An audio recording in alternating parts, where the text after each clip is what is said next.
યુદ્ધ કરવા માટે ભગવાન કૃષ્ણે પ્રેરિત કર્યો, એમ આપણી દિલની અંદર એની ઉર્જાઓને આપ સૌ પ્રેરિત કરીએ ત્રણ શંખના નાદ સાથે આપણે બધા જ. અને આ બીજો શંખનાદ એમના માટે છે જે આપણી સાથે જોડાઈને આપણા જીવનને અનુભૂત કરે છે એવા માતા પિતા.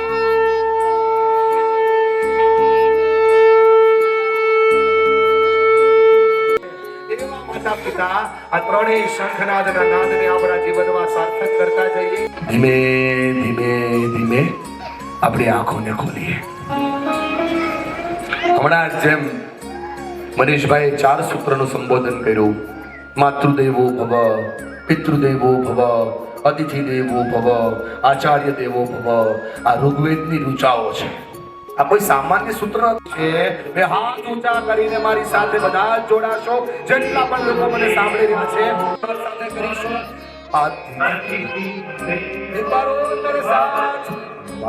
માતૃદેવો ભવ, પિતૃદેવો ભવ, આચાર્ય દેવો ભવ, અતિથિ દેવો ભવ. પૂરે પ્યાર से देवो भव, पितृदेवो भव, आचार्य देवो भव. આ ભાવ, આ સંવેદના, આ જીવનનો આધાર અને એ છે અને જ્યાંથી પોતાના જીવનને જોડી રહ્યા છે ત્યારે ચાલો આપણે સૌ આમાં સામેલ થઈ. દાદા બા આ ત્રણ લોકોમાં તો ખાલી વિચાર છે, પણ તમારા માટે આ સોનાનો દિવસ છે. કેમ કે જેમણે પોતાના જીવનને તમારી સાથે જોડ્યું છે એવા દીકરા અને દીકરીઓ તમારા પગ પાસે બેસીને આજે તમારું પૂજન કરવાના છે. આનાથી સારો દિવસ દુનિયામાં બીજો કોઈ ના હોય. આજે સૌથી વધારે ખુશ માતા પિતા થવાના છે. બેઠેલા બધાને આ વાત સાથે જોડું છું. આ તો આપણી પાસે છે ને એટલે એની કદર નથી. બેટા ઘરે આવું છે અને પછી એની આંખોમાં જોજો તમને સમજાઈ જશે કે માતા પિતાની કિંમત કોને કહેવાય. ક્યારેક જાજો વૃદ્ધાશ્રમમાં હિંડોળે ઝૂલતા એ દાદાની બાજુમાં બેસીને થોડીક વાર આમ પ્રેમથી ઝૂલજો અને પછી ઝૂલ્યા પછી દાદાના ખંભા પર હાથ મૂકીને એને ધ્યાનથી પૂછજો કે દાદા ઘરે આવવું છે. તમને સમજાઈ જશે કે બાળકોની કિંમત કોને કહેવાય. આપણી પાસે બહુ સહેલાઈથી મળી ગયું છે ને એટલે આપણને એની કદર નથી દોસ્તો.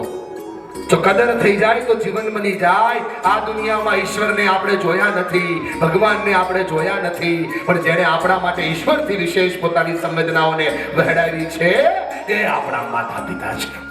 જાતને ઘસીને આપણને બનાવ્યા છે એ આપણા માતા પિતા છે.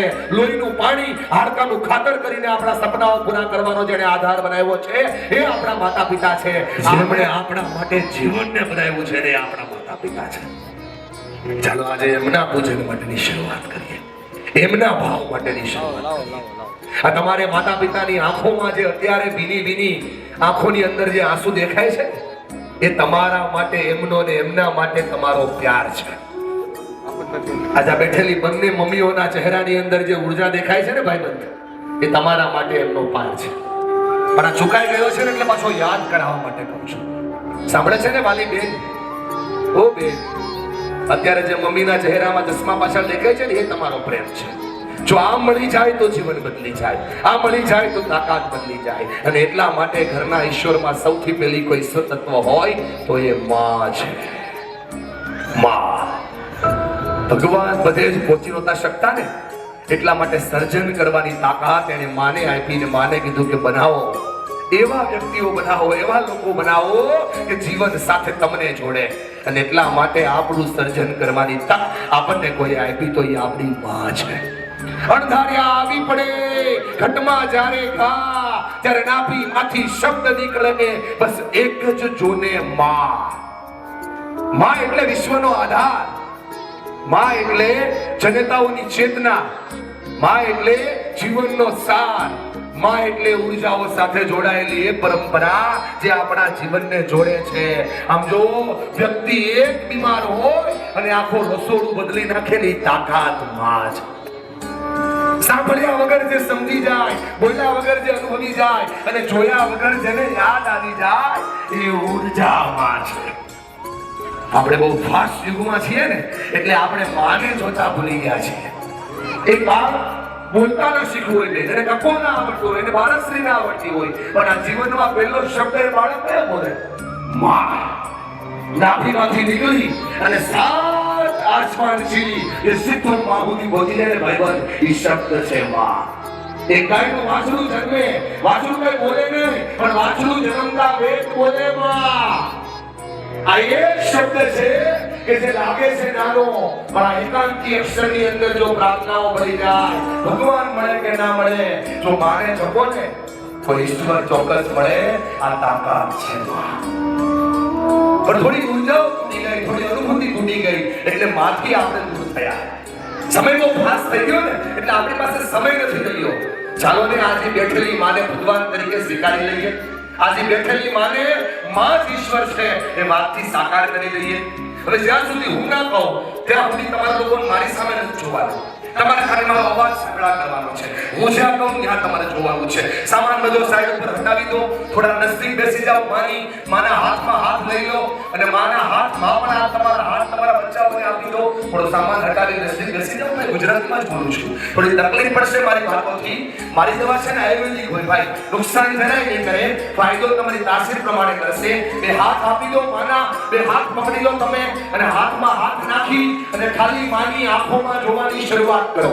થોડા સુધી તમારા કન્યાદાન થઈ ગયા. હવે તમે એ ઘરના નથી, તમે આ ઘરના છો અને તમારા પતિની માં એ તમારી માં હોય એ ભાવ જ્યાં સુધી સ્વીકારશો નહીં, એટલે કે સાસુ મામા માં જોશો નહીં, ત્યાં સુધી જીવન બનશે નહીં. પપ્પાનો હાથ નથી પકડવાનો, માનો હાથ પકડવાનો કહું છું. થોડા નજદીક આવી જાઓ, થોડા આજુબાજુમાં ગોઠવાઈ જાઓ. તમારી માં તો ત્યાં છે ભાઈ.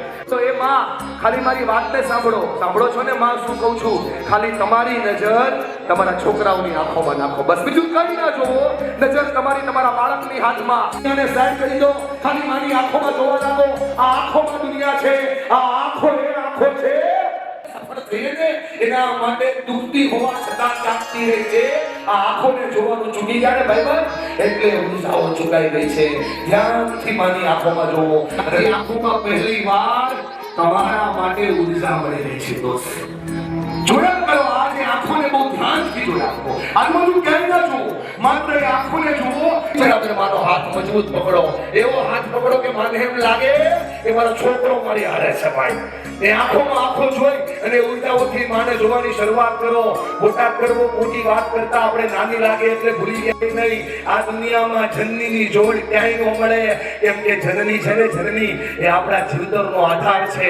આજુબાજુમાં જોવાનું બંધ કરો, ભરોસો મારા પર રાખી ખાલી માની આંખોમાં જુઓ. તમને દેખાશે એ જનનીનો આધાર. જોને ક્યાંય ન મળે.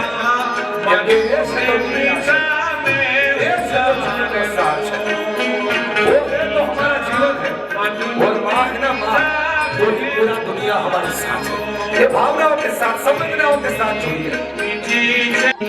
आपने अपना मन शुरू કર્યું એને કર્યું કોઈ નથી કર્યું ભાઈ. આ દુનિયા આંખોની અંદર એકવાર જોવાની શરૂઆત તો કર કે સાકાર કરવાનો પેલો આધાર મારે જોયો. આપણે આગળ વધી શકીએ એના માટે રસ્તાઓ સાકાર કરવાની ભાવનાઓ મારે જોઈ અને આપણે એની આંખોમાં જોવાનું જ બંધ કર્યું. બોલો, જે આંખો આપણને બતાવ્યા એને બનાવવાનો આધાર આપણે નથી લીધો. અને એટલા માટે કહું છું કે શબ્દ જ્યારે જ્યારે તું આવ્યો છો, જ્યારે જ્યારે તું ગુંજાયો છો, જ્યારે જ્યારે તું વધવાનો છો, તારી સાથે એક જ તાકાતની વાત છે. પ્રભુના પ્રેમની પુત્રી હોય એના કરતા પણ વિશે ત્યારે એની આંગળી પકડજો કે એ આંગળી છે કે સપોર્ટ સિસ્ટમ તમારી છે.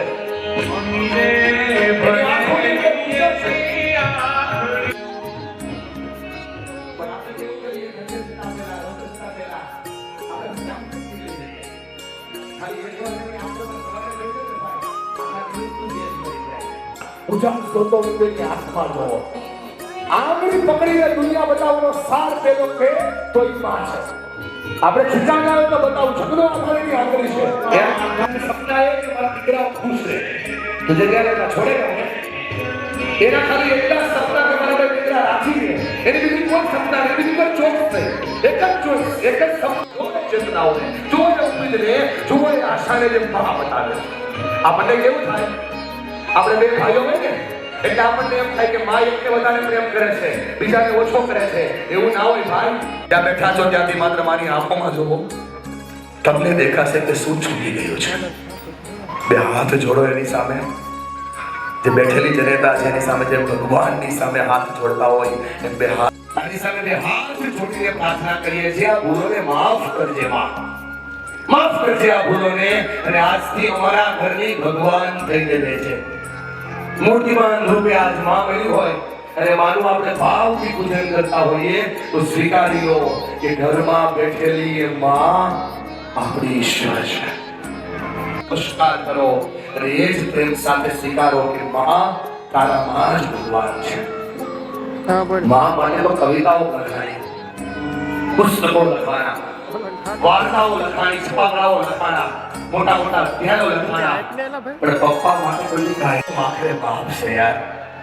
એની એક આંખમાં તાપ તો બીજા આંખમાં સંતાપ છે. તાપ એટલે ગુસ્સો અને સંતાપ એટલે દુઃખ. એમ કે બાપ આખરે બાપ છે. કેમ કે આપણે એની સાથે સૌથી ઓછું જોડાણ કર્યું જેણે આપણા માટે પોતાની જાતને ઘસી નાખી. ચાલો આજે બાપને મળવાની ઉર્જાઓનો પાછો આધાર જોડીએ. આપી દો તમારા બે હાથ પોતાના પપ્પાના હાથમાં.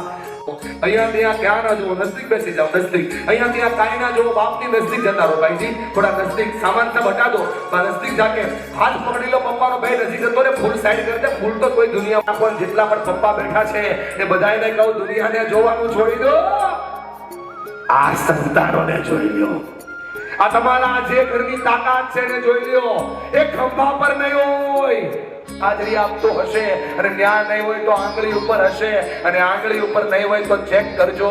તમે જેના છાયા ઊભા હશો ને એ પડછાયો બાપનો હશે. જેને જીવનનો આધાર આપણા માટે વધ્યો એ બાપ છે. નામથી દીકરો ફરક બહુ પડે ભાઈ. કેમ કે બાપ છે ને બાપ એ દુઃખ સહન કરી, દર્દ સહન કરી ચહેરા પર મુસ્કાન રાખનાર વ્યક્તિ છે. સપનાઓ તમારા હોય એના હોય એ પૂરા કરનાર તાકાત છે. માં તો પડથી તેડે એને કે જો બેટા મેં જોઈએ દુનિયા જો, પણ બાપા એવા છે જે ખંભે બતાડીને કે જો દીકરા મેં નથી જોઈ ને એ દુનિયા પણ તું જો. આ જોવાની તાકાત બતાવે એ બાપ છે. બાપ છે ને બાપ એ તાપને સહન કરીને પણ નથી. રિક્વેસ્ટ કર બાપને કે બાપા મારી સામે એકવાર જોવો, જોવો, જોવો, પ્રેમથી એની આંખોમાં એકવાર જોવો. આ તમને એ મળે છે કે જે તમે ચૂકી ગયા છો. છાયામાં ઊભો રાખી અને ખુદ તડકામાં ઊભા હતા. મેં જોયા છે એવા એક જ ફરિશ્તા, મેં જોયા છે એવા એક જ ફરિશ્તા. જો એની આંખોની સામે પપ્પા દુનિયામાં ના હોય આંખ બંધ કરી એને યાદ કરો. આ તમારા પપ્પાનો હાથ તમારા હાથ ઊભા રહે.